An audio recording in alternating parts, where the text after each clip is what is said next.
Good morning, everybody. Let's see, 11:02. So just about when I intended to start. Thanks for everybody for taking some time. Bit of a diverse audience out there today. Geography across Canada, some in the US, and I think I have Ivana from Croatia here today. Welcome, Ivana. Hey, we got liquor retailers. I think I even saw some cannabis retailers on there because look, if you can sell alcohol, you can sell cannabis, right? Nonetheless, I'll probably take you guys about, I'm going to suggest to you 40 minutes today to go through the 10 ways to sell more in your wine in your liquor stores. We're pretty comfortable in this space, in this retail category. We've worked with literally dozens of individual companies, literally thousands of retail stores that sell wine and liquor. We've developed all kinds of sales training programs for them over the years. Won awards for two of them, second place on a third, driven up results in those stores anywhere between 4 and 14%. So it's not like we don't know a little bit about this. I would never say that we know as much as you do, those of you that are in the trenches every day, selling the products that you sell. But I think we're in good company together having this conversation today. When it comes to selling wine and liquor, here's what I say. Maybe the easiest category we work in when it comes to selling and getting people to buy more. We're not saving lives. These are not grudge purchases, right? Like when I'm working in the automotive category and I'm working with somebody, let's say in the oil change business, man, oh man, it is difficult to get you to upgrade to a more premium oil. You don't want to spend that money. You certainly don't want to change your cabin filter. You don't want to do a transmission flush. Like we have to work really hard because those are grudge purchases. When customers come into our wine and liquor stores, these are things that they want to buy, not need to buy, right? And so there's this element of comfort, of casualness, of authenticity that we can adopt in all of our sales approaches when we're talking to our customers about how it is we think that we could get them to buy more in the store. So I'm going to walk you through my 10 things. I hope you're doing some, if not all of these things. The trick is doing these things consistently in your store, executing them flawlessly day in and day out. And when we do that, we know that a couple things happen, right? Yes, sales go up. We're always chasing that. There's nothing wrong with that. But that's really what my third objective is when we design these programs. The second objective is I want the customer experience to be better. I want your store to be the single best shopping experience in your town. And it should be, right? Because of the nature of what we're selling, we should be able to get across to our customers that this is an amazing experience. And we do that through our interaction with them. Yes, your store design is important, the music, all the merchandising, the sign, all that's really important. The most important thing is the interaction that happens between the customer and the staff member that's in that store. And if you can help that customer uncover more of their needs, discover something new, walk away from there knowing that whatever event they're headed towards, event might be Tuesday night dinner, it's going to be better than what they could have imagined it to be. There's this sense of anticipation for the customer. But the most important reason that we put sales training programs into place is to improve the staff experience.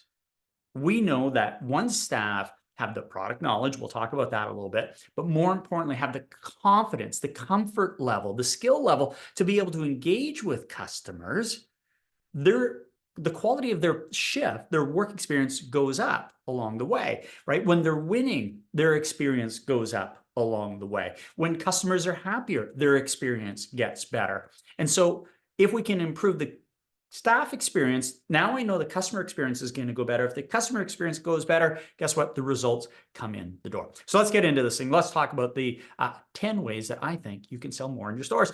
Shockingly, this is at the beginning of my list. Actually, go wait on somebody. I know these are heavy task driven environments. I know there's a boatload of stuff that we have to do. And I know for some organizations, we've really just communicated to the employees that their job is the task, right? There's a shipment that came in. We have to get it out. We have to merchandise it. We have to front face it. We have to find the holes. We have to I get it. We have to do all that stuff. But we have customers that come into the store that deserve our attention, but not all customers. When we designed our customized version of our sales training, we said, well, look, there's two different types of customers that come into our store. There's probably more than that, but two main ones. There's a quick trip customer, and we have the discovery customer. The quick trip customer, that's the one, you know who they are. They come in, they know the product they want, they know where it is, they go, they grab it, they're a regular, they grab it, they bring it to the front counter, they're checking out, they're gone at that stage. That person is not going to get a lot of on-the-floor service. They don't need it at that stage. We're not about to upsell them, add on. It's that one item, that two items, they're in, they're out. The service experience for those people really is limited to the cashier at the end, providing a memorable experience. The customers, though, that we're really going to focus on are those discovery customers. So those are the ones, you know who they are. They're in your store. They're in the aisle. They're in the store for a little while. Maybe they have a basket, a cart. Maybe they don't. They've got something in their hand. They're looking at product. They're picking it up. They're putting it down. If we're not engaging with those people, I'm not so sure what we're doing out there. Those are the people that we need to be able to get to provide a better experience, to help them in their discovery, right? To share information with them, to learn more about their experience and about their events. That's probably most important. If we're not going to actually start by waiting on the customers that are out there, how the heck are we going to get them to actually buy more and have a better experience along the way? So it has to start there. So you have to teach your people some little techniques on how to just break the ice, how to approach them along the way. Secondly, change your mindset. It's not about selling. It's not this cynical view of selling and tricking your customers into buying more stuff. It's not that. When we talk in this space, in this wine and liquor space, I always tell the staff, I said, almost think of yourself as like a little mini event planner, right? Because every customer that's in, those discovery customers are in because they're having an event, right? An event might just be dinner that night. It might be they're having people over for dinner on the weekend. It might be they're going to somebody's house and want to bring something. It might be that they're going to the cabin this weekend. What's their event? And the more I can learn about their event and satisfy their needs to have an amazing event or just a better event or just the mundane event.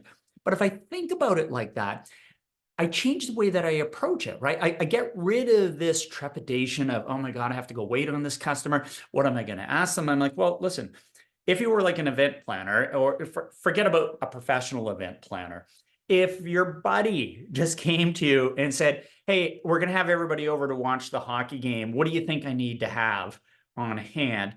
You would probably like start digging in and asking all sorts of just naturally intelligent questions to get a picture of that event, right? Who's all coming over? You know, what do you already have? What are people drinking? What are you serving? Like you would just immediately go to that headspace of trying to make it a really great event. And that's, and if you just understood that when you're working on the floor, if you had that mindset, all the pressure has gone away. You're really just there to help the customer because there's no need to push. They're going to buy something. Now, just the question is, what are they going to buy and how am I going to help facilitate this transaction so it's an amazing experience for the customer? Next, you got to ask more questions, like lots more questions, right? Every event planner would ask a lot of questions about the event, past experiences along the way, what their hopes are. Like you would ask all these questions. And so to help that process out, we always break the questions down into kind of like three different areas: technical, lifestyle, and complementary. So let me give you some examples of these things. Technical questions. These are the basic questions. Most everybody asks these questions. So somebody comes in, they're looking for wine. Are you looking for a red or a white wine? Technical, important. What size bottle are you looking for, right? It depends. Okay, get away from wine at this stage. Mind you, they might want a Magnum, but that's not normally where we're going there. Who's going to be enjoying the beverage? How many bottles will you need? Do you prefer imported or domestic beer, right? Like it's those type of technical questions. They're really good, don't misunderstand, but they're kind of linear. The real success of the sale, where we really begin to get a little bit deeper and open up more doors, is when we start asking lifestyle questions. So what is it that you enjoy about rum? You could ask me that because I'm a big aged rum fan. How often do you pair the right wine with your meals? Is it, do you always look at being able to pair the wine with your meal? What do you normally serve when you're having lamb at home? When is your favorite time to enjoy your wine? How often do you entertain? How do you use this with mixing, cooking, or sipping? Like it's just picture yourself as that customer now, and it's just getting into their heads in terms of it's not what you're buying, it's how you're using, how you're experiencing, how often you're doing, who you're sharing it with. Because if I can ask them those questions as the customer's talking, they're putting themselves in that situation. We now stand a better chance of positioning our solution in a moment to fit their world. And then we ask complementary items, because there's not just what they're buying, it's all the other things that they might want to consider buying, right? That's the complementary item. So think about what else they might need based on that. So if they're buying gin for a martini, ask if they have any vermouth. If they're buying a gift, ask about a gift bag. If they're buying tequila for a margarita, ask about, do they have any triple sec? Just think about everything they need for the complete solution. Don't send somebody out the door with just the product. I say this all the time. There's a massive difference between service and selling. And I always say this, good service is not always good selling. But good selling is always phenomenal service, right? And those questions there as an example, right? About asking about the complementary items, that's selling, right? But that's phenomenal service. Like if somebody's buying something for a gift and they walk out of there without a gift bag and you have them, you just sold them the gift at this stage. You're kind of a glorified vending machine. I tell people, it's like, well, wait a minute. Did you learn that it was a gift? If you learned it was a gift, did you suggest the gift bag? If somebody was in and they're buying gin and you just sold them the gin, but you didn't ask what they were using the gin for. Oh, wait a minute. You're making martinis. Oh, okay. Do you have the right vermouth for it? What vermouth do you like? That's where you add value to them, right? And none of this is pushing. None of this is aggressive. This is just like, hey, let's just think about this for a moment, right? Like if you understood that, that's where we get a little bit better. Next, explore the occasion. This is that event planner thing. And it's not hard to kind of get your head around the types of questions that you're going to ask. You know, what are you buying the wine for?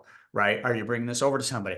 Who's all going to be there? What do they drink? Oh, so you're getting beer for the guys? Okay, great. Does everybody that's coming drink beer? Do you want to get anything else for other people that may not enjoy beer as part of this event? Oh yeah, great. You know what? There's some people coming that don't drink beer. I should probably get a couple bottles of wine or maybe some coolers to help out along. Oh, okay, great. Come on over here. Let me show it to you. Right? When we do that, that's okay. And not every occasion is like the big wedding. That's a whole different thing. The occasion is just that small thing. And if I go back to it, if I give you the business case for doing this, it's just not that hard to find an extra $5, $10, $15 from the typical customer that's in your store, right? Just by exploring that occasion. So slow down. Somebody's in, you're asking them some questions. Just start to ask questions to understand why they're buying it. How are they serving it? Who's coming? How often? Like all those things just give you a better sense of what the right total solution should be for the customer. Then future needs.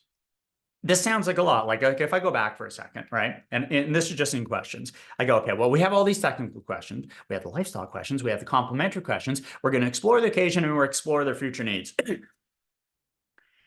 If we were in a classroom, I'd say, raise your hand if you think that's a lot of questions. And everybody raises their hands. And I go, great, Trevor, it is a lot of questions. Because if we're going to find the right, most complete solution for the customer, we need to ask a bunch of questions. Now, if I go back to this for a second, I don't have to ask all those technical questions. I don't have to ask all the lifestyles. I don't have to ask all the complementary. There might be one or two technical. We do that already. There might be one, maybe two lifestyle. There might be one complementary question, right? Exploring the occasion. That's just kind of this natural thing that we should be doing with our customer along the way. So that now when I get about future needs, imagine we've worked with a customer, they're in the store, we've understood their occasion.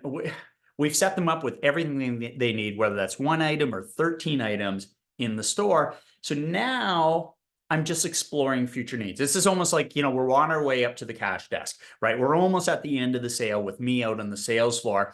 And I just explore future needs. It's simple little questions like, hey, so what are your plans for the weekend? Do you guys, are you traveling this weekend? Are you going to be watching the big game this weekend? Like if I just open the door to, if you're buying some alcohol today, for tonight, I'm gonna guess that you're probably gonna have some more alcohol later. So if I explore that future need, I might be able to save you some time and fulfill that need while you're here in the store today. And that's the idea. It's just being sociable enough with them to leave the current sale transaction and move to what's potentially coming down the road. Right. And if I can understand that, oh, you're having the guys coming over to watch the game this weekend, or you're heading up to the cabin this weekend, or you're having some guests over for dinner, or you're going to be going over to somebody else's house for dinner and you're kind of dreading it. Okay, great. I now own those things. I can now suggest things like, did you want to take a look at something? We just got this in. It might be really perfect for that scenario. Or if everybody's coming over, do you want to save yourself some time and get what you're going to need while you're here in the store? Phenomenal service, because they're going to buy it anyway. And for some customers, the fact that you can save them that time makes you a bit of a hero to them. So that's the last of the questions. Next, product knowledge. Can't sell it if you don't know it. It's as simple as that. I say all the time to people, I'm fairly good at selling. But if you drop me into your store, your wine or your liquor store, I'd be kind of okay, because I know my wine a little fairly well, but not well enough. I know my rum and my bourbon kind of okay, but not well enough. So I'd be a bit lost for a little while. Like I know what I would do. I'd go, okay, I think I got the selling thing down, but I'm just lost out on the sales floor. I would spend like 2 weeks, 3 weeks, 4 weeks just cramming on the product knowledge, right? And I say this all the time. Score yourself on your level of product knowledge across your stores. If you're not at least an 8 or a 9 across the board, you're probably having way too much stress in your job. Customers are coming in who know more than you. That's stressful. It's not a massive problem, by the way. If you get one of those know-it-all customers that's in, that's fine. They want to be an expert, let them be an expert. They think that's the best thing in the world. Do you think it's garbage? I don't care what you think. They think it's the greatest thing in the world. They think they know the whole history of it. They think they understand the production of it. They may be a little off on it. Let them be right at that stage. But for your own comfort level and for your ability to provide service, you need to be that minimum 7, probably an 8, and probably a 9. There's probably some categories where you're like a 8, 9, maybe a 10. There's probably some that you're a 4, 5. Go work on the 4 or 5s, improve your average on this stuff. And listen, it doesn't have to be, depends on the size of your store. If you're a cashier in the store and you're not out there as a product consultant working with customers on the floor, yeah, you don't have to be an 8, 9, or 10. But it would probably help for your own comfort level if you improved your product knowledge. So how to get there? There's all kinds of online courses. Some of the people who are online today have their in-house product knowledge training. Good for you. But I say, just if this is a management thing, I'm supposed to stay out of management stuff, talk selling stuff to you. Shift starter meetings, if you're not running them, you're lost out there right now. That's as simple and as nice as I can say it. You have to have a shift starter meeting at the beginning of every shift, 3 to 5 minutes, most important part of everybody's shift. At that shift starter meeting, have a product of the day. Just one item. Have somebody, not the manager, have somebody explain that item to the staff. What are the features? What are the benefits of this product? What are the questions I would ask to determine if this is the right product for it? Oh, and oh, by the way, what are the add-on items that would make most sense to go with this? Great, terrific. Take literally 2 minutes, but now you're there, and 1 doesn't sound like very much, but over the course of the week, we've gone through 5, over the course of a month, 20, over the course of 6 months, 120 items. Oh, it starts to slowly build. It's not comprehensive, but at least it gets us moving in the right direction. We sell solutions, not products. It's really just 2 sides of the same coin. The difference between a solution as a product is when you can take that product that you're selling, that bottle of wine, that scotch, that beer that you're selling, and you can explain it to the customer in terms of how it will benefit them. So how do you know that it benefits them? Because you ask them a bunch of questions, right? You ask them technical, lifestyle, complimentary. You've explored their occasion. You've asked about future needs. You're now talking about this product, and the reason you're suggesting it is because of something that they told you earlier. And you always hear yourself on the sales floor when you're talking about those items. linking it back to the customer. The reason I think you'll like this is you mentioned to me, or earlier you said that your favorite type of rum, like you normally buy the El Dorado. The reason I think you'll really enjoy this particular rum is because you mentioned, right? Like and now it becomes this more detailed conversation. It's not a pushy conversation, and it's way less pushy than selling a product because it's now a solution for that customer. But we can't get to solutions unless we ask all the right questions. Adding on strategies. Sorry about the pause. We don't sell or try to sell more expensive items or even more items because we're looking to sell more stuff. And that's a really important thing. Like, forget about the cash register. Cash register will look after itself. The reason we try to add on, trade up, sell more items is for the benefit of the customer. So I say this to people all the time. If the right answer for the customer today is one item, I'm okay with that. If the right answer for the customer today is 0 items, I'm okay with that too. What I'm interested in is going deep with the customer as much as I can and getting them the right solution. And I don't believe very often that's one item. I know that's the case, right? Like if I was managing a store and I saw a bunch of one item sales going through, I'd probably engage the staff in a conversation about what they learned about the customer. How were they going to be using that particular product? Have they bought that product before? What's the occasion that the customer is buying it for? Because I'm trying to make a point that if we're doing the right job, we're not vending machines out on the floor. We're actually engaging with our customers. So when we create sales training programs, we always create a 3, 4, or 5-step strategy. We give staff a roadmap to be able to follow. Because if I give you a roadmap to follow, you have a direction. So here's what we always say. Always think first about complementary items, right? That's the vermouth to go with the gin, right? Type of idea. That's the obvious thing that happens out on the floor. Next, sell the occasion, right? So I've sold you all the complimentary stuff. Now you're going home, you're going to have your buddy over to watch the game. Okay, I'm going to just sell into that occasion. I'm going to suggest, well, you mentioned that these people are coming over, or you're going to be gone for 4 days, or whatever it is. Now I'm introducing the ideas that fit that occasion. Next, sell future needs, right? Like none of this is not complicated at this stage because it all just links back to what you've learned about the customer. None of those things are pushy. None of them are aggressive. They're just, all right, well, you said you're buying this, you were going to mix it with this, or the complimentary item is you bought this bottle of wine because you're having some friends over for steak, but you're just buying 1 bottle, but there's going to be like 4 or 5 or 6 of you. Did you want to get a second bottle here? Because there's really nothing worse than when you run out of a really great wine that I know you're going to love, right? Like it's that notion when you go through it. That's just good service. Number 4 on the list. What's new? What's featured, right? What's just come in? What do we have a feature on? Is there a promotion? We've got a clearance table over here of great buys. They may want to take a look at it on their way out the door. We just got something in that they're going to really kind of like, right? Point those things out. And then lastly, the cash desk. Your cashiers are about the purest form of salespeople we have in a retail environment. They're just standing there, right? They don't have a bunch of other tasks to be able to do. They're here face to face with the customer. And there's all the social responsibility stuff that we want them to do at the end of the sale. There's all the efficiency stuff we want them to do. There's all the rapport, experience building stuff, appreciation stuff we want. But I'm like, to tell you what, could you get me an extra $3, $4, $5? Because let's get some stuff up on the cash desk, right? A little promotion-based stuff. Maybe it's accessories. Maybe it's all the sample size stuff. Maybe it's discounted wine. It's the featured stuff that's there. Like, let's start pointing it out to our customers. The most likely item to buy, extra item that a customer will ever buy in a store is up at the cash desk. They're already predisposed to making a purchase in your store. Another $3, $5, $8, $10, $20. It depends on the customer and the scenario.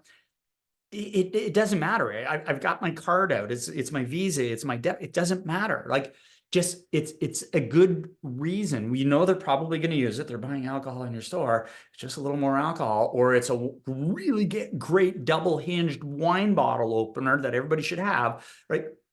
Get your cashiers going on that. And if you really want to go down that path, get on a really strong program of doing that. So what do I mean by that? Have a contest for your cashiers, get a chart up in the background, set a goal for everybody on how many units they're going to sell of each thing, track their performance, have a contest about it, keep it light, keep it fun, have your cashiers pick the items that they want on the end, change them up every 3 days to 7 days, depending on the frequency of shop of the customers inside of your environment. But you start to think about that. If let's say it's like a $10 item and I successfully sell it to just 1 out of 4 customers. Okay, well, that's an extra $250 on my average sale, right? And everybody's got a different average sale, right? That's out there, but it's $250. And I kind of look at it and went, okay, well, if you had a $50 average sale, what's that? That's about that's a 5% increase on your average basket. Well, a 5% increase on your average basket increases your sales by 5%. That just flows to the bottom line because there's no variables that are attached to that, right? And those are the things that we need to get people to do out there. So have a strategy. If you think 5's too many, I don't think it is. I think that's just good service. I don't think that's selling. That's just phenomenal service. If you think 5's too many, make it 3, make it 4. What I know is if I give people 5, they probably don't do all 5, but they'll probably do 3 of them. If I only give them 3, they're going to do 1 or 2, right? It's human nature. We stretch them out and people pull it back in from there. Lastly, you have to ask for the sale, but without pressure. The customer is going to make a purchase. So why are we feeling pressure? Why do we feel the need that we have to ask for the sale? Well, we have to ask for the sale.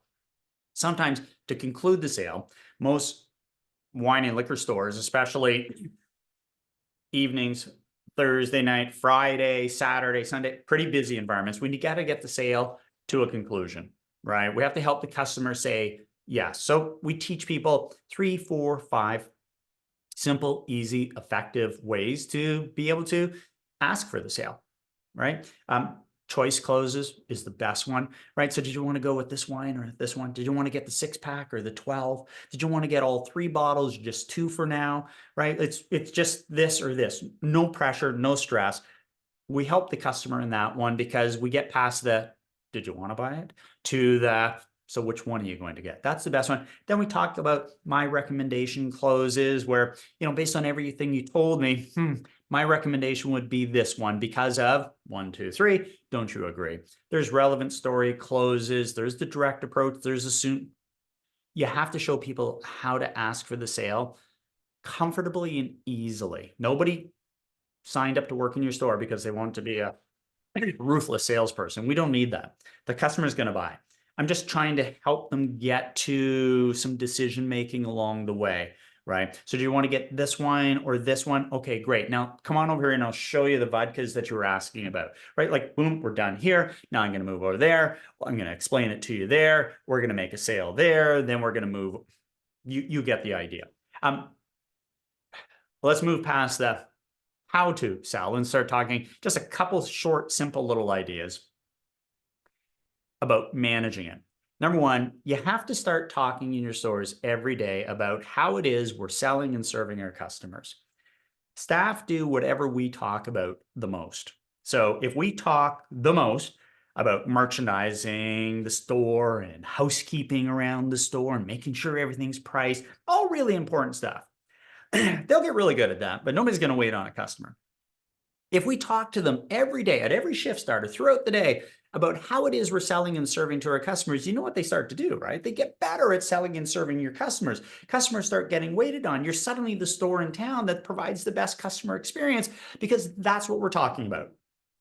And it's as simple as that, right? If we go and we just talk to them about, loss prevention and organized crime's been hitting the store, which is tragic and awful, and customers are stealing because the economy's bad, and there's fake bottoms and baby bags. It's a shit show out there. If we talk about that all the time, they're going to get better at it, but we're not going to wait on customers. So get it into your dialogue, right? In our programs, I'll show you a program that we have at the end of this. We send out sales tips. There's topics of the week. There's activities. Like it just goes all the time. Why?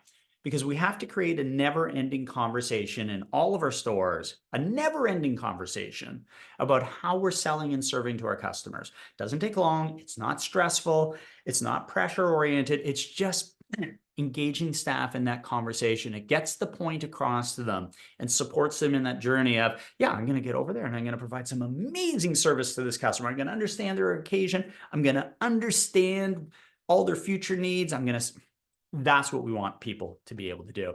And if you want to drive your business, make average sale, average basket, some of you call it, your focus. Track it, measure it, right? Make it the game, make it the contest, right? Know where you're at right now. Maybe you're at $40, maybe you're at $50, maybe you're at $25, but man, the big sales number, you can track that, but there's all kinds of variables that affect that, right? The weather affects that, but average basket, that's my impact as a salesperson out there. That's my ability to recommend to you a little bit more expensive product that I think you're going to enjoy more. Average basket went up. That's my ability to sell you an additional 1, 2, or 3 items. Average basket goes up. That's a measure of my success. And it's amazing what happens. I remember we were working for one of the government liquor boards that doesn't really scream employees that want to go and wait on customers, does it? Right? But it does, because they're human beings. And I remember even before we taught them how to sell, we just started a chart. We just started tracking average basket. We started to talk about our average basket. Oh my God, the difference in engagement level with staff. They were so excited because they moved their average basket up. We didn't even show them how. But if they pay attention to it, they tend to move the number, right? And that's the drive when we go through it. Look, that's 10 really fast things that you can do, right? Hopefully you're taking notes on this thing. I think I remember to record it. We'll send this thing out so that you've got it.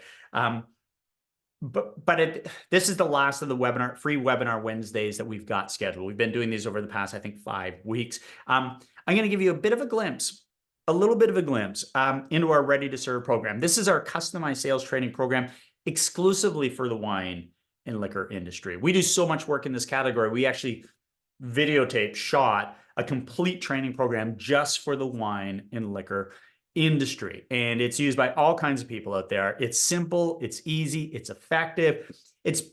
I mentioned to you before that we've designed award-winning programs. That was before we even got to this. And this is about 10 times better than any of the other stuff we did.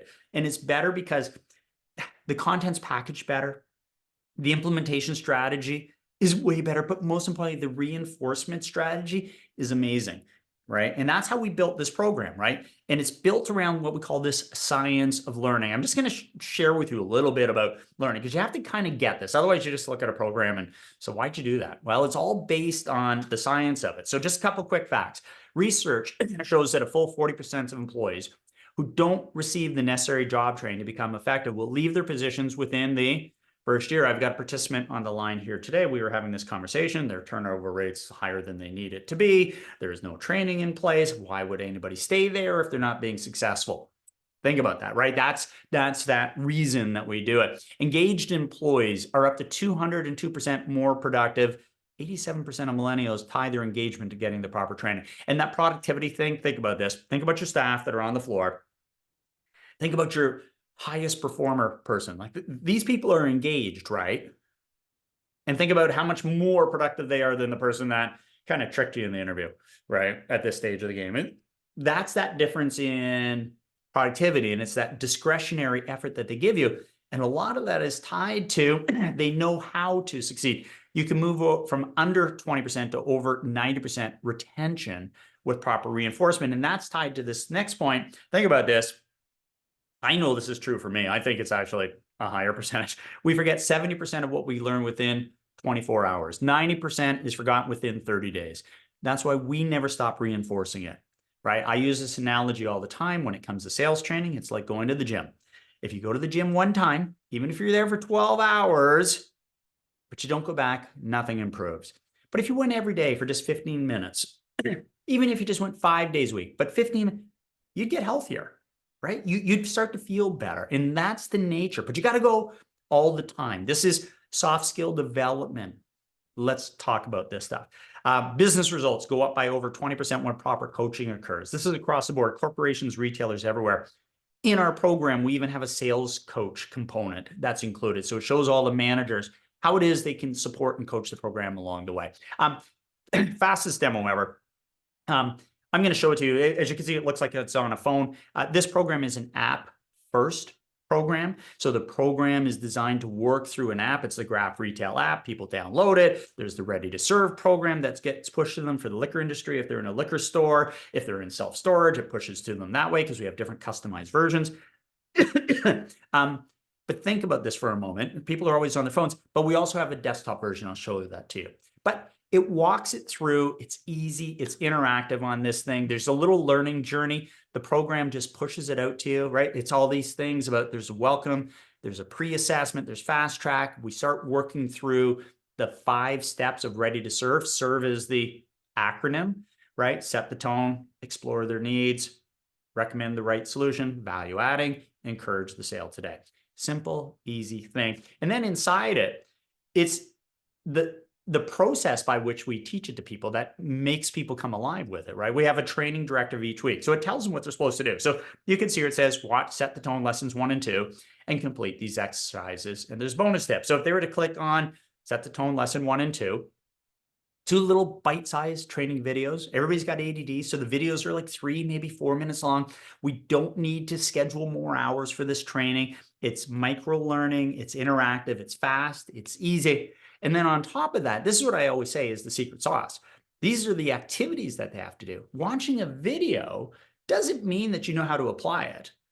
Doing the activities, the application-based activities, this is part of the science of this thing, does it. So we say, okay, pick one of these activities to do, the Pure Challenge or do role plays. And if they clicked on it, they would get one of these 2 screens that would pop up. Role plays. Make them a daily part of your life at the store. Initiate 2 role plays with your manager this week, everybody's favorite thing to do, and focus on the Explore to Set. And then we put in a little clip of a video. Watch this video for a reminder of how to do it. Or there's a Peer Challenge. Challenge one of your peers. So you can ask the best questions for a common selling scenario, have fun with it, record your collective list of your top questions. And every time these steps go by, there's different activities, right? For all the managers that go through this program, the reporting to know where your staff are, it's right on your phone. You just click on, there's a My Team button, it shows you all your staff. You can see all your staff, they'll be listed there, what percentage of the problem they've gone through, when the last time they logged in, what they got on their assessment. There's no shortage of stuff. The image you're seeing on the screen right now, that's the desktop version. It looks fundamentally the same. It acts absolutely the same. It is a phenomenal training program. The ROI on this thing is ridiculous. The investment in this thing, we're very transparent about it. $950 per store for the year. Done. Sometimes we charge per individual, depending on the size of your store. So talk to me about that. It may make more sense for you to do this as an individual, but $950 per store per year. If you're on the line today and you get a hold of me within, let's say, the next 7 to 10 days, and you want to kind of get on board with this program, there's normally a $25 admin fee per employee to get them set up on the program. I'll take care of that. We'll waive that when we go through it. It just makes sense. Like $950 per store, your payback on that normally is within the first week.